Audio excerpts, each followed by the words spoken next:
Hey, listen up.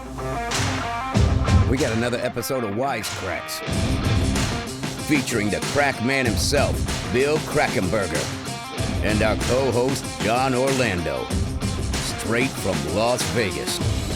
Wise Kracks is your ticket inside the world of sports betting, with tips, picks, special guests, and more. Only on WSN.com. Hello, everybody. Welcome to episode 2, season 2 of Wise Kracks. I am your co-host, Jon Orlando. On Wise Kracks, as you know, we cover all things sports betting related with the man himself, Bill Krackomberger. Bill! Hey! Good to see you this week again. Good to see you, too. What a week we had in football last week. We got a lot going on to cover again, as always. And we had a big week in football last week. There's some great matchups coming up this week. Obviously, the World Series just got underway, and we've got an incredible guest lined up for today. A very good friend of mine, longtime friend of mine, Mr. Coco Crisp, is going to join us a little later in the show. That's awesome. Listen, most people know, but for those that don't, I love baseball. I grew up with baseball. Going to games at Shea, going to games at Yankee Stadium. That was my thing to do. You could just pop on the subway for 50 cents, literally 50 cents, and go over to catch a game. And I love it. It's in my blood. If you're an East Coast guy, New York, New Jersey, and Pennsylvania, this is you can go across to any of these blue collar, hard working towns. The Clevelands, the Kansas Cities, Chicago. Baseball's in our blood, man. I can't wait. I look forward to talking to them. I love that baseball is your number one sport because I'm right there with you, which I don't know if you've seen. I've got a new little setup here. I got some memorabilia. This is not just stuff from Dick's Sporting Goods, Crack. I got the real deal here behind me. That jersey right there, the Dodger jersey. Number 16 is my dad's favorite number, and that jersey, believe it or not, Crack, and you've seen my dad. He's put some pounds on since the TV show in the 70s, as we all do as we get older. And he wore that jersey in Hollywood Stars Night at Dodger Stadium in 1984. And I remember him saying to me in the locker room as he was getting dressed, "Jono, I got to lose some weight." He actually thought he needed to lose weight at 31 waist and wearing I don't know what size that is, but I can't fit it. I've tried it on. I can't even put it on. Wow, you have some great memorabilia, some great memories there with your dad. So let's guess that you must be rooting for the Dodgers in the World Series. Man, you got that right. It's been I don't even remember, 88. I mean, I was a senior in high school the last time we won it all. And I'm 50 now, so this is the year. Even though I've said this is the year for the last 4 or 5 years, I think this is the year. Yeah, no. Let me just tell you something. Being a New York fan of the Mets and Yankees when I was a kid, that was my allegiance back then. Unfortunately, now I have no allegiance. I have no problem betting against either one of them. But I remember they were the Met killer. As a matter of fact, the more I think about it, I was at a playoff game in 88 when the Dodgers beat the Mets. I think it was the Mets. I think it was 88. The Mike Mets won, the Mets won the World Series in 86. Yep. And the 88, they were playing and the Dodgers beat them. We knocked them out. That's absolutely right. Mike Scioscia, who never hits home runs, hit a big home run. I believe it was in New York. And I think it was even off Gooden, maybe. Wow. But yeah, that was a crazy series. And that was a crazy year for the Dodgers, because I don't know if you remember, obviously that's the year of the Kirk Gibson home run. But Mickey Hatcher was our cleanup hitter. We won the 1988 World Series with Mickey Hatcher as our cleanup hitter, Crack. It's funny you say about Doc Gooden, giant Mets fan. And I got to meet him last year and got to be friends with him. So I'd like to get him on here. I don't know if he'd come on, but I would love to get him on because I've talked to him about 3 times since then. Listen, I love Doc Gooden. He was so good. I remember going to Dodger Stadium and watching those games. And back then, now it seems like every team has multiple guys that throw 100 miles per hour, 98 to 100 miles per hour. But back then you had Doc Gooden, right? You had Clemens, you had Gossage, and maybe J.R. Richard if you go back far enough. The and Astros, yeah. I think in the Nolan Ryan, and that's about it, right? It's like the flamethrowers were not in every team thing. I got to throw Ron Guidry in there. Sorry. For sure. That's my New York roots there. Ron Guidry was a lefty, right? Was he a lefty? I'm almost positive he was. Yeah. Those Yankees had some great teams. Louisiana Lightning. Yeah. Good stuff. Was that his nickname? Yes. I love that. You're but now you have no allegiance. That upsets me. Listen, honestly, people sometimes quiz me and say, well, how can you not know the players on the teams? Well, because that's your job out there, guys.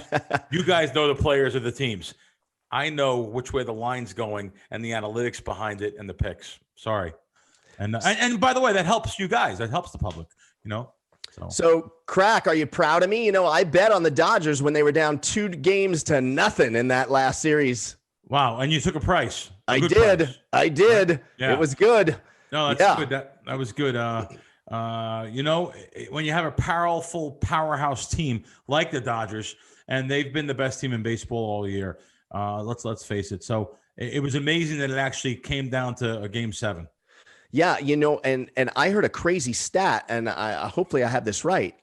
I believe I heard this is the first year since 1913 where the two best teams with the two best records are playing each other in World Series. Is that possible? Do I have that right? That's almost hard to believe.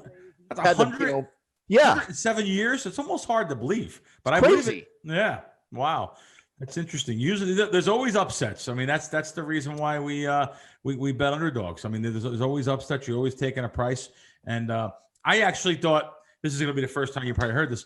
I thought the taking the plus 190 here in Vegas on Tampa Bay was a good price on the underdog here. So obviously I should have waited until after the first game when Kershaw coming out pitching almost a gem. Considering people were down on him. People were like, oh, man, he's done. That's it. He had a good career. I mean, he was striking out people left and right. He looked great. In Game 1. Let me ask you, you bring this up, and I'd like to talk about this because I find myself defending my UFC picks a lot with people. And what you just brought up about betting on the Rays to take it all at plus, what was it? Like plus 190? Plus 190. So here's my opinion, and tell me if you agree with this. There's who do you think is going to win is different than who should you bet on, right? And I think this is one of those cases is why you're bringing up the Rays. Am I right? John, you shocked me here saying this. You're spot on. Absolutely correct. Who do you think is going to win versus who do you think the value is on? Right. That's 100%. It's the way that you should actually choose your games. It's the way that people should think kind of outside the box, taking that emotion and the fan favorite out of the equation. Right. Because I always get grief. Like every time Jon Jones fights, whoever he fights is like plus 500 or higher. So, and to me, it's like, the law of averages at some point, especially in the fight game, fighters other than Floyd, you lose. Eventually you lose. So it's like every time Jon Jones fights, I always circle whoever he's fighting. And people slide into my DMs and they're like, are you an idiot? Jon Jones is going to, and I'm like, yeah, I know John. It doesn't mean I really think Jon Jones is going to lose, but if he does lose, you get paid. Let me tell you, John, I'm always very open and about my bets and what I've done in the past and both ways. I'm a loser when it comes to betting against Floyd. I bet more times against Floyd than I did on him. And then that includes at the end, when he fought the UFC fighter, the Irish guy. You have to tell me his name. Conor McGregor. Oh, yeah, McGregor. I'm not a giant UFC fan like I should be. We're gonna fix that, but it's okay. No, I mean I like it now a little more, but I just forgot. I know he has an upcoming fight actually too. But so that fight, I bet $15,000 on Floyd. So including that $15,000 win, definitely down money. Every time Floyd fought, you can get a good price sometimes here in town. Just thinking offhand, Oscar De La Hoya, which by the way, put up a great fight against him. I bet him. There's so many dogs I bet against Floyd. I'm definitely have down money betting against Floyd. So I fully understand. So being that you're not an avid UFC fan, if we could just talk UFC for literally 20 seconds right now, because there's a huge fight coming up this weekend. Khabib Nurmagomedov is undefeated. He's like 25-0 or something ridiculous. He's fighting Justin Gaethje, and I just looked it up as you were talking. Justin Gaethje is plus 275, and I just want everyone to know in sports betting land, I'm all over it. Justin Gaethje's gonna KO Khabib round 1. You heard it here. Yeah, this particular fight, I actually do know about. I've done some research on this fight because someone else asked me to comment on it. And, listen, I do get to watch a lot of the fights. I go over to my friend's house who's a giant UFC and boxing fan, and I will go over and watch the fights there. This sounds like, let's just face it, Khabib's like the best grappler out there. And if he gets it to the mat, I think it might be a little bit different of a result. But I'm not laying that kind of wood either. So I don't blame you. I don't blame you. And then you mentioned upsets a few moments ago. How did I screw this up, Crack? Last week, I even said to you, when you look at the teams that still haven't won a game in the NFL, like the Jets, Atlanta, and I'm blank on whoever the third one was at the time. And I said, are you looking at those games? Is this the week one of those teams is going to win? And of course, Atlanta comes out and wins the game, and they didn't have a dime on it. What is wrong with me, Crack? How did I screw this up? Well, it's any given Sunday. Anything can happen. Atlanta they were looking terrible. They come out and looked really good. So this is going to happen. I know I'm like a broken record saying this about NFL sides. I really don't do a lot of NFL sides betting, and the reasons are exactly that. Any given Sunday, anything can happen. You had an 0-5 Giant team favored over Washington. It came down to the last seconds in that game also. Washington going for 2 and failing at the end. So, like I said, it's just the public loves betting, and they love betting against those type of teams too. So the bookmakers are going to add some extra juice or extra point on the other side of that because they know the way the public's going to bet. And that's right. You just reminded me of who the third team was that hadn't won yet. It was the Giants. And of course, I blocked that out of my head. That's why it escaped me, because like an idiot, even though I brought it up last week to you on that those are the ones I wanted to bet, I took the Washington and all my parlays that I'm not supposed to bet on. Well, when you say parlays, you mean the money line? You took the money line? No, well, sorry. Yeah, I had the money line. Okay, yeah, because if you took the points, you'd be a winner. Right. No, I don't like taking the points. I'm a money line. I hate watching these games. I know you don't watch them. Maybe that's what I need to start. I actually do watch them a little bit on the weekends though. But just to let you know, and this is all for the fans out there too, for the public out there. If you're going to not take the points and just choose to take the money line, just know you're actually going to pay a bigger vig, because most of the times the books, especially the Euro books that have entered the United States, which is, let's just face it, there's more money in those Euro books coming in than there are here in Las Vegas. So especially with the Euro books, they're going to charge you extra juice on money lines.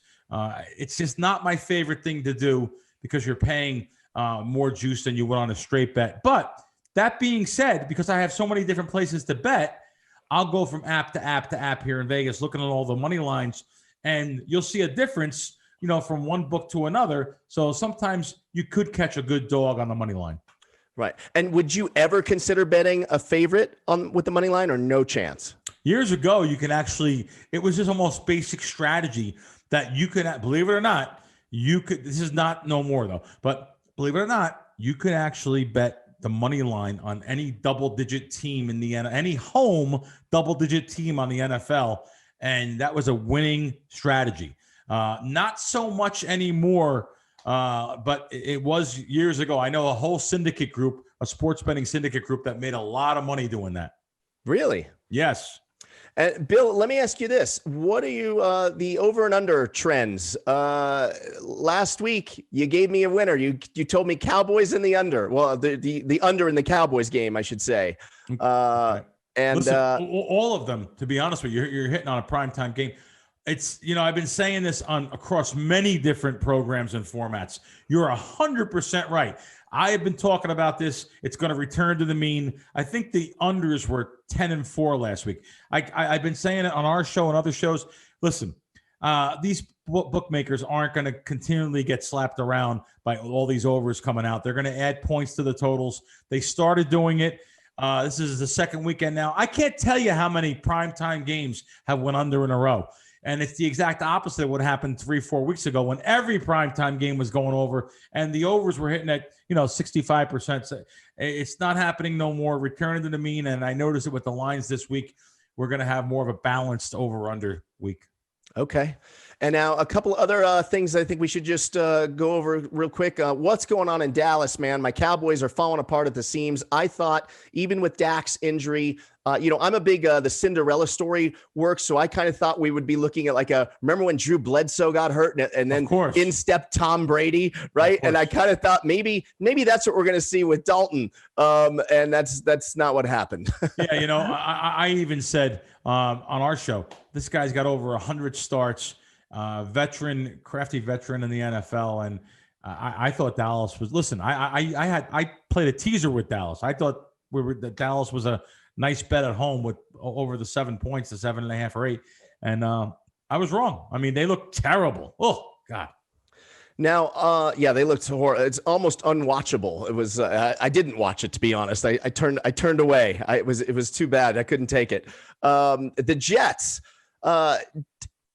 People tell me this, and I refuse to believe it because I like to think that teams are still professional. But the Jets are definitely looking for that number one pick, and they're how can I say it? They're not really interested in winning football games, right? I mean, they have looked terrible. God. It's just amazing. The old the old fan in me back home, I like to think of the fireman in the stands and, rooting for the Jets and the guys dressing up in the green and white. I just don't know what's going on with the Jets. I really don't. Maybe you're right. I hate to say they're playing for a number one draft pick, especially if you haven't reached the halfway point of the season, but you never know. They may be. Yeah. And now, of course, this week they'll probably go out and, they'll throw up 4 touchdowns in the first quarter, and I won't have anything on it. But the Patriots are not the same without Tom Brady, are they? No, they're not. They're not. And they were on a national stage here. They were on a lot of networks across the country. That was like one of the main games last week. And they certainly aren't the Patriots of old. But you would think with Cam back in there, he's really he did some good scram. I watched the game. I actually watched the 3/4 of that game, and I just again, same thing there. I just don't know what's going on with the Patriots. I thought they were going to come out a little bit stronger with Cam and the team there, but it looks like maybe they might have made the wrong move without giving Brady, but by not giving Brady the money they should have. And speaking of which, Brady's new team looks pretty damn good, don't they? That was to be real blunt, that actually shocked me. Really? I go by late line moves too. People don't know this. Maybe 90% of people don't know this. That game moved to 3 at game time. Solid 3 at all the books in the world, 20 books. It was a solid 3. It was 1.5 in the morning when I woke up Sunday morning, but all Packer money coming in there, all Packer money line money. It seemed like coming in there. The books, I always want to say the books clean up when a team like the Packers lose, but fan favorite Brady, I don't know the actual outcome. It may have been kind of even on that game. I don't know if this is because I'm a Cowboy fan and I'm supposed to just hate the Steelers because I keep picking against the Steelers, and it seems like maybe I need to stop doing that after this past week. Yeah, but to be honest with you, the Browns were the sharp side up until game time. And I say sharp side. I know a syndicate group that came in was betting the Browns plus 3.5. Line went down to 3. Actually, by game time, it creeped up back to 3.5. So, I only go by the money which way it's coming in. Looks like some back and forth money there. I thought the Browns were going to hang with them. Another thing, another trend I'm noticing, and it happened in that Browns game. I noticed the first half of the game, of a lot of these games are going over, and the teams that are winning they're winning by 3 touchdowns or something like that game, like some other games too. Listen, it's supposed to be incorporated in the line that they're going to run the ball more and use the clock more. Well, I'll tell you, it's been a winning situation, just like that Pittsburgh game, over first half, under second half. So I look for that trend to continue, and I look for maybe same thing with the Green Bay game. The Green Bay game, they were way on an overpaced first half. Yep. Tampa was beating them up maybe 28-10 or something at the half, and they didn't even score. They scored a couple points in the second half, another under. So just a spontaneous thing I just thought about there. It may continue when these teams are up by so much. Like I said, the line at the half is supposed to be in that line already, but I don't know if it is, especially on those big fan games with the big teams like Tampa and Green Bay. People always love betting over. I don't know if they're actually skewing it to the under a little bit like they should be. It's something I'm going to be watching the rest of the season and probably betting on and sending out to my guys. Hey, everybody, before you make your picks for the week, be sure to hit up WSN.com for all the latest matchups, odds, and the best sportsbook bonuses anywhere online. We've got a great contest you can enter every week with our free-to-play NFL Pick'em contest and a shot at Amazon gift cards worth up to $200. I love a free roll. Who doesn't love a free roll? Be sure to go to WSN.com and check it out. Great site. Love it. Crack, I'll tell you something else I love is you're making me look good. You want to know why? Why? Because I sent 3 very good friends of mine, little sports betting degenerates like my buddy Parlay Paul out there in New Orleans. And I told him, download the Crack Wins app. And that should become your Bible. And I'm trying to tell him how we need to get away from betting parlays all the time. And the winning picks are in the Crack Wins app. That's where he needs to go. And he sent me a thank you. So listen, everybody, go check it out. Check out the Crack Wins app. He doesn't like talking about it. He doesn't like when I embarrass him like this, but download that up. It is the sports betting Bible. Go check it out. I will tell you, thanks, John. I will tell you, that, especially for your friend, a first-time person that comes there, you should actually check out the app, the articles, the bankroll management articles, the articles on the mindset of a professional sports bettor. Very important to be in that mindset, not just a fan of the game and just want to bet your favorite team and, bet your parlays. Parlays, listen, I stay away from parlays because I know the juice. I know how hard it is just to win one game. Never mind, you want to win 2, 3, 4, 5. But I know all the fans out there, I know you guys love to bet parlays. You love to bet money line parlay on 3, 4, 5 teams, all favorites. And you say, wow, this looks so easy. And at the end, I know exactly what happens. I guarantee this has happened to a lot of people out there. Oh, man, I just missed by 1 game. Of course you did. That keeps you coming back to the window. Oh boy. Guilty as charged. I know it's not you, it's everybody. It's the reason why these sports books can stay in business, make the money they do. It's the number one reason. Parlay cards, parlays. It's probably the biggest sucker bets out there. Sorry. But those payouts, those possible payouts, they look so nice. Yeah, of course. It's like when you go to the crap table and you want to bet the aces and midnight 6-6 and the it's my favorite bet, Crack. 30-1, 31-1. Come on. 30-1. This looks Sign great. Me up. Oh, this looks great until you realize that it should pay 36-1 and it's double digit house advantage against you. But you don't look at that. You look at it, man, let me get that great payout. Yes. And you're screaming and yelling. And trust me, oh man, I just missed by 1. I'm good at this. I picked 5 out of 6. Okay. You picked 5 out of 6 4-1 favorites. Congratulations. He's got me. He's got me dead on. All right, Crack. It's time for us to go to our interview with Coco Crisp. We sat down with him earlier, and he's got the coolest name in baseball. Here's what he had to say. It's a real pleasure to welcome our guest to the show today, and the timing couldn't be better with the World Series just getting underway. This guy was an incredible outfielder, a leader, and one of the last true base stealers in the game. A World Series champion with the Red Sox. I loved watching this guy play, John. Welcome, Coco Crisp. Who didn't love watching that guy play? Come on, and he's got the coolest name in baseball history. What's up, Coco? Hey, what's up, fellas? Glad to be here. Thanks, man. I have a question for you. With game 1 just happened last night. I want to know, what did you think? Actually, I want to know, do you even watch baseball now that you're retired? Do you watch the World Series? Yeah, I watched the World Series. I didn't really watch the entirety of the playoffs, but I caught it here and there. Most of the time it's just kind of replays. things that happen just to kind of keep up. But once the World Series comes on, then I dial back in. You know, Coco, you played in the majors for 14 years, including 6 trips to the playoffs and 2 trips to the World Series. The postseason kind of feels so different on TV. The tension with each bat, each pitch. What about you as a player? Obviously, you feel the pressure, but when you were in the box, did it feel different than other games, or was it you versus the guy throwing the ball and just your job to get on base?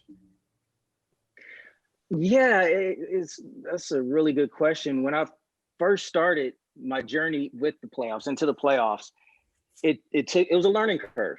It was a learning curve because it is the magnitude of the games is different than just regular season, right? You get comfortable. I think start of spring training, you're a little nervous. Start of the season, you're a little nervous. And then in the playoffs, you're a little nervous. So like the beginning of each segment, you're nervous. Early in my career, when I was my first games in the playoffs, I put too much oomph on it. You know, it's like you said, it's really you just stepping in the box, knowing who you are, and being yourself. But a lot of guys try to be more than they are, especially earlier in their career when they're first making it into the playoffs. And that's exactly what I did. The biggest thing that helped me out was just breathing. You know, just like if you're going in front of a big group and you're going to give a speech, sometimes that stuff can get jumbled up in your head if you just don't take your time and remember to breathe. So that's the hugest thing as far as calming yourself down. Breathe, allow your mind to work, stay within yourself, have your game plan. And if you forget to breathe, all that stuff gets jumbled up in there. And then you start thinking about things that really don't matter. So breathing really helped me out later in my career. Wow, fantastic answer. Thanks for your candor. I got a question for you, Coco. You know, I'm all Dodgers all the time. Cody Bellinger wins the MVP last year, and then he changes his batting stance this year. Is that crazy, or does that make sense to you as a player? Like, okay, you know, I would think don't fix it if it ain't broke, but what are your thoughts on that? No, I'm with you. I'm with you. Those are tough situations. And I made adjustments when it was broke, which seemed to be really often on my right side. On my left side, it was fine. I stuck with it. If it's not broke, like you said, don't try to fix something that ain't broke. And you win the MVP, obviously the best player in baseball, hitter wise, and then you go and change your batting stance. That's very difficult to do. But in the game, if people are making adjustments on you from year to year, at bat to bat, pitch to pitch, you got to figure out a way to be successful. And maybe he did some research and found out that, or during the offseason, he worked on something and he wanted to see if it worked. And he found out that it was working for him and try to stick with it. But now doing that, it gives him a couple different options to go back to where he was and maybe learn something a little different and implement it. Got it. Fantastic. Coco, you led the AL in stolen bases in 2011. The stolen base has really become a lost art, and more than the running game, it really has become a lost strategy, really, in baseball. You had to enjoy like Mookie Betts last night, swiping a few bags. I really enjoyed it. What do you think about all the analytics? And do you think that baseball, do you think that bunting and the running game will eventually come back to baseball or not? I hope so. It's a huge part of bringing runs across the plate. Honestly, you get a base hit, you steal a base. Now you're in scoring position. You bunt, move a guy over in scoring position. I think nowadays they don't want to give up that out. You know, so analytics do come into it, similar to like the NFL with extra points or going for the 2-point conversion versus a field goal and going for it on 4th down. So analytics are coming into play a lot. I like the old school thought process more so than spin rate and everything that goes into to analytics. Is more for me taking advantage of what's there. And, you know, it's just more the eye test for me than looking down on a piece of paper. Now, each has its place. Analytics does have its place. I'm not just going to neglect the thought process that goes behind it and all the work and diligence that people put in to make those numbers work. But at the same time, when you're in between the lines and you're playing the game, you have a knowledge of game time experience that the analytics, it doesn't account for sometimes. And so I'm that old school type of player where stay within yourself, do the homework on the pitchers, know his out pitches, different things that make you successful. But going back to the base stealing, I was co-base stiller leader, however you want to put it, the champion that year. Okay. I didn't quite win it. Gosh, all right. I like so saying close, you so led. Cool. Thanks. I'll take it. All right. I'll take it. Coco, what do you do now that you're retired? What's a typical day in the life of Coco Crisp? Well, obviously it's a little different now with COVID going on. So it's a lot more stay at home and have Zoom calls. I'm coaching at Cerritos College. I'm assistant coach over there. A friend of mine played up until AAA. We played Little League together. He's the head coach. He got the head coaching job last year. First African-American head coach in Cerritos history, which is pretty cool. Wow. But he got the coaching job over there and asked me if I can go over there and help him out. And so I went over there and gave him some whatever advice and experience I had at the big league level, try to help out the kids. So that's the majority of my time outside of the household. Then I have my four kids. My daughter's playing basketball in college at Calabasas High. And then my boys, they play baseball, and my second oldest boy, or my third oldest, he plays basketball and baseball. So it's a lot of time spent traveling to watch their games and trying to teach them how to play basketball and baseball. So it's just more like family life, just basically a teacher, basically a sports teacher.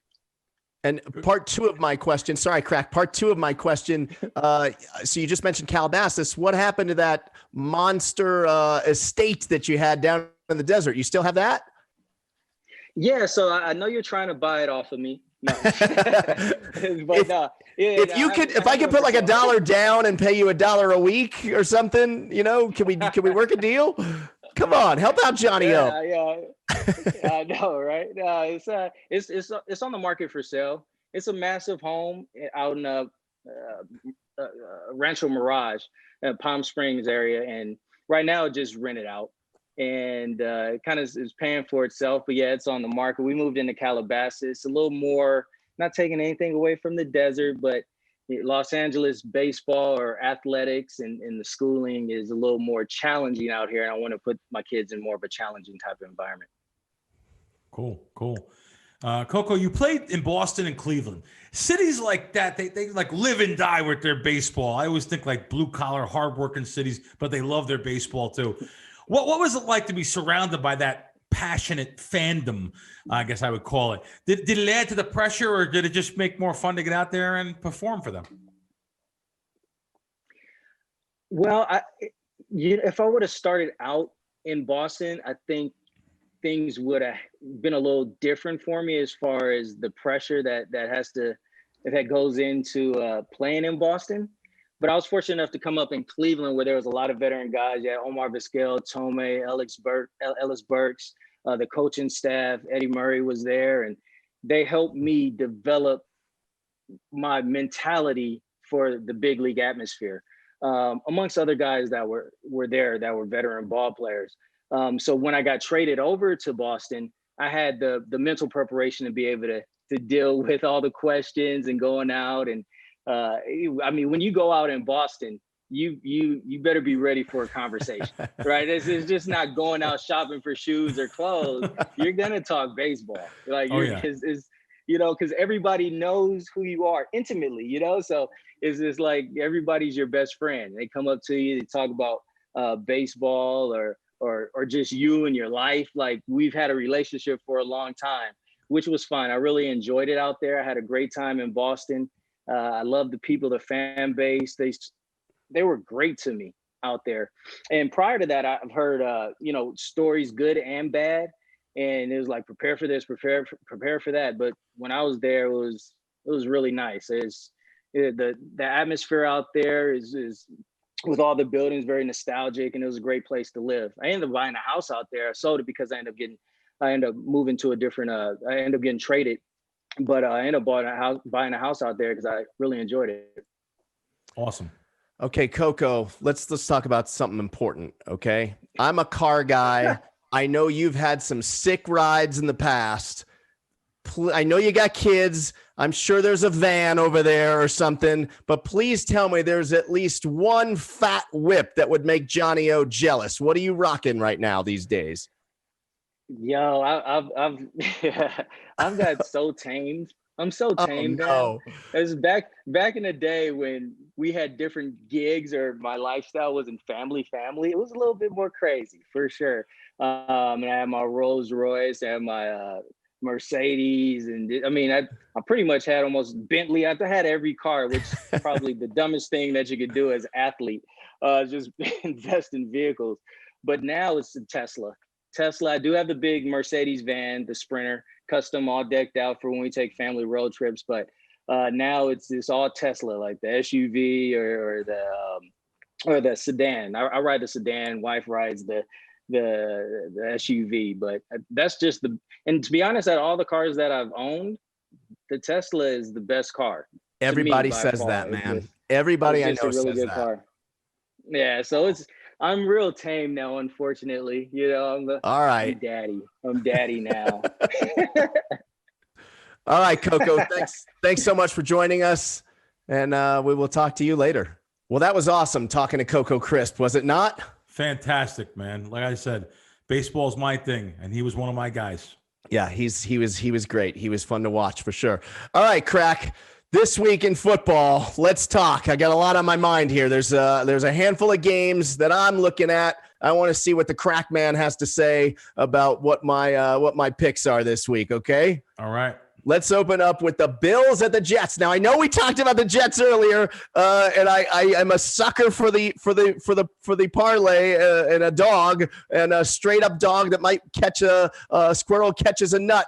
But it's not going to happen this week. It's not going to happen. The Bills and giving the points. Right, it opened at I think 12.5. I think right now it's maybe 13.5. Correct me if I'm wrong. Yep, that's right. Okay. I've told you before, I don't like betting the spreads, but come on, the Jets. Come on, Crack. It's not going to happen. Listen to me, people at home. Mortgage the house on the Buffalo Bills and thank me later. What are your thoughts, Crack? Well, listen. How's that for bankroll management? Yeah. Mortgage the house. Mortgage the house. I mean, that's such a strong word for me. Do you have a spare room just in case this goes south for me? Yeah. Sure. I can put you in the casita for sure.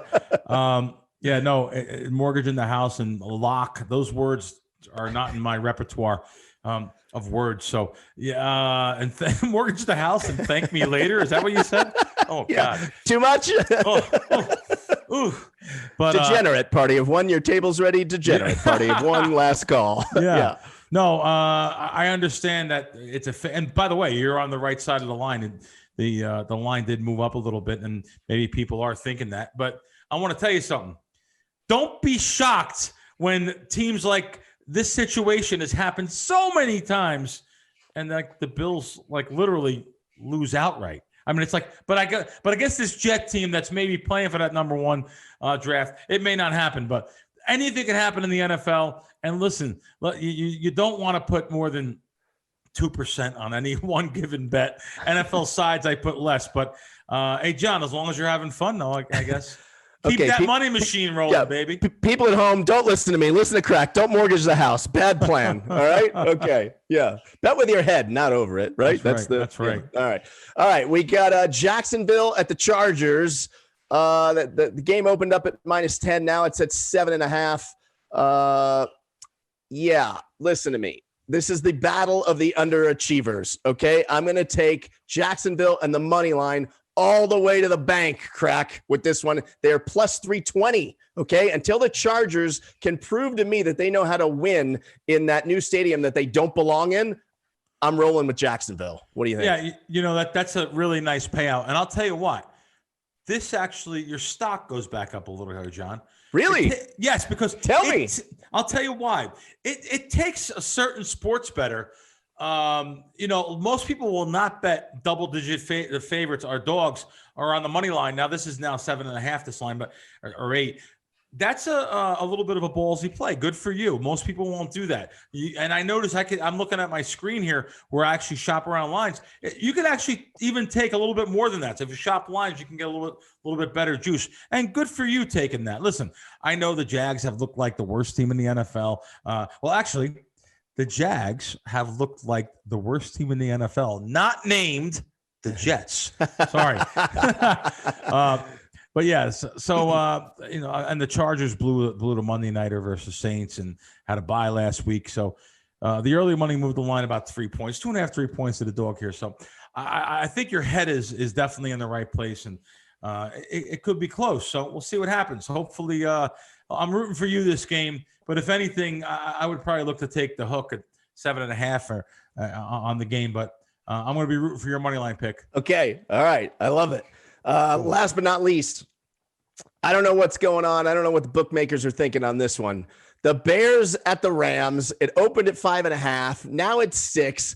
The Bears are good, man. They're 5-1 and they're getting points. What is going on? This is crazy. When you beat someone like the GOAT, Tom Brady, it does something mentally for you, I believe. And I think the Bears are going to stay hot. And like I said, you're going to give me points. I'm taking the Bears all day long. Yeah, I'm just looking at the lines now again, and yeah, it's still about the same line. So, listen, I said it, I think last week, the Bears have to be the least respected 5-1 team, maybe in NFL history. Sorry to say that, Chicago guys. They are winning ugly for sure, but this is the Monday night game, back-to-back primetime games for the Rams. They didn't really look good against the Niners last week. I have to agree with you, John. It seems like too many points with the Bears. They play a lot of defense, and I'll sign off on that one for you for sure. All right, I'm getting better, huh, Crack? Yeah, no. But then I'm gonna blow it. Can put everything in parlays and blow it and cry you a river again. Hey, yeah. So exactly. Now, perfect example is you may win 2 out of 3 of these where you should win money betting them straight, but maybe you'll put them in a parlay and you'll lose and you'll say, man, just missed by 1. Can I bet them all can I bet them in a parlay and then take them individually, or does that? Yeah, no, you could do that. In the bankroll management issues. Yeah, no, you could. I mean, listen, you could put them in a round robin where you go 2s and 3s. You can hope to win 2 out of 3 and like break even, or even win a little money with your dog if that comes out on the money line. So yeah, I have no problem with that. But I bet less on the parlay. I would bet less on the parlay than I do on the straight. Okay. Fair enough. A couple other games that people are talking about. Thursday's game, we've got 2 bad teams that are still fighting in that horrible division that they're in. We got the Giants at the Eagles. What are your thoughts on that? Yeah, Eagle fans, I love you guys. You're hardcore. Probably the toughest fan base out there. I mean, you guys, I'm sorry you're known for this, but you guys throw snowballs at Santa Claus. Ugh. But so I remember that during the Eagle game. Listen, a sharp group actually came in, a sharp group that I respect came in and bet that was all over the Giants opening number +6. The line moved down to like 3.5, 4. As even more money came in on the Giants side.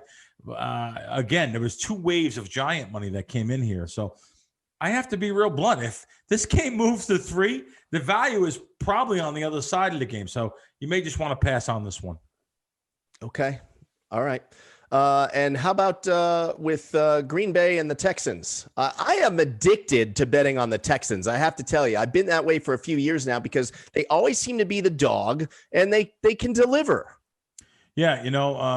I had them a couple times this year. I think I put them on my selections and I'm in a lot of big contests here in town. I have been unlucky with them in my contest picks. So listen, Green Bay looked actually mortal last week against the public favorite this year, Tampa Bay. They really did. That's a good word for them because everyone thought they were just rolling with that big offense. And now. So anyway, the Texans are now sitting at 1-5, lost another close one in overtime. It's just shake your head. That locker room just can't be too fun after this team had a lot of preseason thoughts of getting there, of being there. They thought they were going to be headed to the playoff run. So Rodgers and the Packers looked like they could cover any spread the first month. But since last week was ugly, this sharp group that I know felt that the -3 was the right side also here, and they actually put some money. You may be able to still get -3, like -1/4 or something, but some sharp money came in on the sides. And here I'm saying on one side that NFL sides are almost unbeatable. And here the sharp groups are still betting, the sharp group or two, still betting NFL sides. Early in the week, though, they're betting Monday morning. So they're getting the best of it and getting some value, closing line value for sure, especially on that Giant game where it moves 2.5 points. All right, good. That's good stuff, Bill.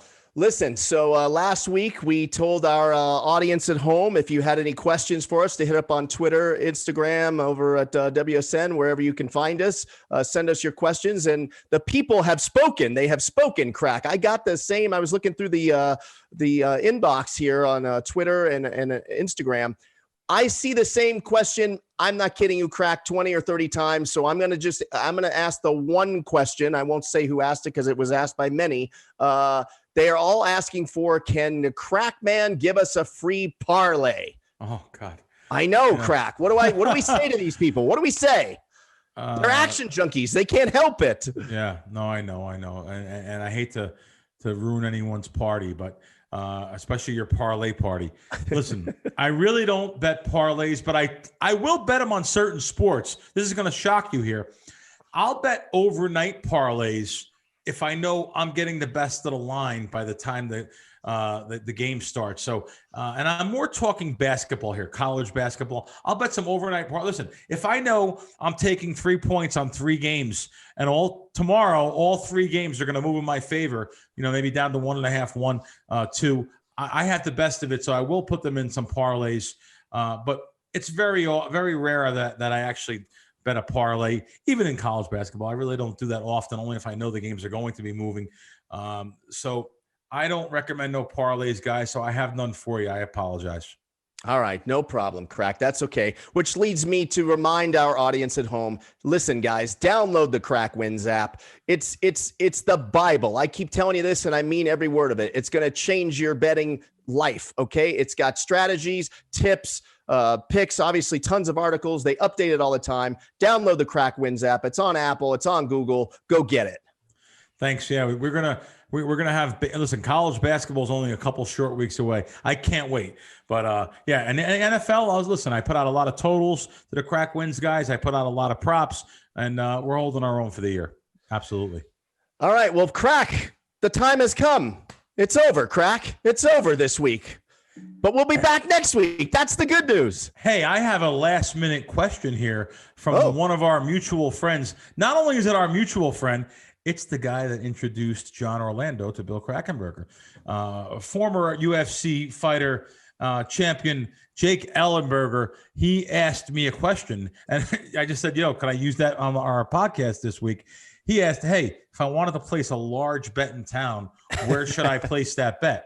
Well, real simple. And, I'm always going to tell you what I feel about sports books, or I don't feel. I have some history going back and forth with sports books, not wanting to take my bet or throwing me out or only taking $100. The opposite here for the Circa Sportsbook, downtown Las Vegas, opening up in a few short weeks. This is going to be fantastic. And they're the only go-to sports book for the giant bet here. So that I can think of offhand, Circa Sports, unbelievable place. I would bet there. If I'm looking to bet big money, they're looking to take big money. I love it. And Ellenberger's got big money, Crack. He's got big money. Yes, he's a saver. He can buy and sell us many times over. All right, fair enough. Crack, this was, as always, this was a blast, and I look forward to seeing you and all of you next week. Please be sure to subscribe to WSN on YouTube so you can be sure to catch our show. Give us a little like in the comments section. Let us know what you think of the show, and we will see you next week.